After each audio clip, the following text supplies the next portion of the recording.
Hi dears, welcome back. അപ്പോൾ മാമ ഇന്ന് ലീവ് കഴിഞ്ഞ് പോകണതാണ് ജോലിക്ക്. അപ്പോൾ അവർ കൊണ്ടുവിടാൻ വേണ്ടി പോകും. അപ്പോൾ ഇതിവിടെ ഇടാൻ വേണ്ടിയിട്ട് ഒരു കാരണമുണ്ട് കേട്ടോ. അപ്പോൾ എൻ്റെ വല്യമ്മയുടെ മക്കൾ അവരാണ് കൊണ്ടുവിടുന്നത്. ഇവിടെ പാറശാല റെയിൽവേ സ്റ്റേഷനിൽ നിന്നാണ് മാമന് ട്രെയിനുള്ളത്. അപ്പോൾ മാമൻ പോവുകയാണ്. പോയപ്പോഴത്തേക്കും റെയിൽവേ സ്റ്റേഷനിൽ അവിടെ ഈ ഒരു പട്ടി മാത്രം വണ്ടികളുടെ ഇടയിലൊക്കെ പെടാൻ വേണ്ടിയിട്ടൊക്കെ പോയി റോഡിൽ നിന്ന് പിന്നെ റെയിൽവേ സ്റ്റേഷനിലൊക്കെ വന്നിട്ട് അവിടെ കിടക്കുമായിരുന്നു കേട്ടോ. ഇവർ ബാഗിൻ്റെ അവിടെ വന്ന് നിൽപ്പുണ്ടായിരുന്നു. പിന്നെ മാമൻ ശരി, അത് ഇവിടെ ഞങ്ങളുടെ വീട്ടിലുണ്ടായിരുന്ന പട്ടി വയസ്സായത് ചത്തുപോയി കേട്ടോ.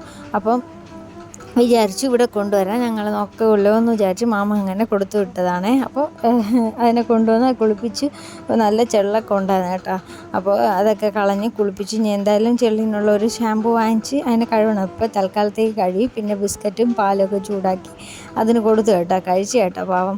അപ്പോൾ ഇപ്പം എന്താ ഇന്ന് കുശാലായിട്ട് നിപ്പുണ്ട്. ഇന്ന് ചെള്ളിനുള്ള പൊടിയൊക്കെ ഇട്ട് കഴുകി ഇപ്പോൾ അവിടെ നിപ്പുണ്ട് കേട്ടോ. വേറെ പ്രശ്നമൊന്നുമില്ല, കരയണമൊന്നുമില്ല. അപ്പോൾ അത് എൻ്റെ അമ്മയുടെ അടുത്ത് നിന്ന് മാറിയിട്ടൊക്കെ ഒരുപാടായി കാണാം. അല്ലെങ്കിൽ ചില പട്ടികൾ കൊണ്ടുവന്ന് കിടന്ന് ഭയങ്കരമായിട്ട് കരയല്ലേ. ഇതങ്ങനെയൊന്നും കരയണമൊന്നുമില്ല കേട്ടോ, മര്യാദയ്ക്ക് നിപ്പുണ്ട്. അപ്പോൾ എന്തായാലും ഇതിന് ഇനി ഇഞ്ചക്ഷനൊക്കെ എടുക്കണം. അതിൻ്റെയൊക്കെ ഇതിലാണ് കേട്ടോ. അപ്പോൾ ഇരയ്ക്കുള്ള മരുന്നൊക്കെ കൊടുത്തു. വേറെ പ്രശ്നമൊന്നുമില്ല, മിണ്ടാതെ നിപ്പുണ്ട്, ആഹാരമൊക്കെ കഴിക്കുന്നുണ്ട്.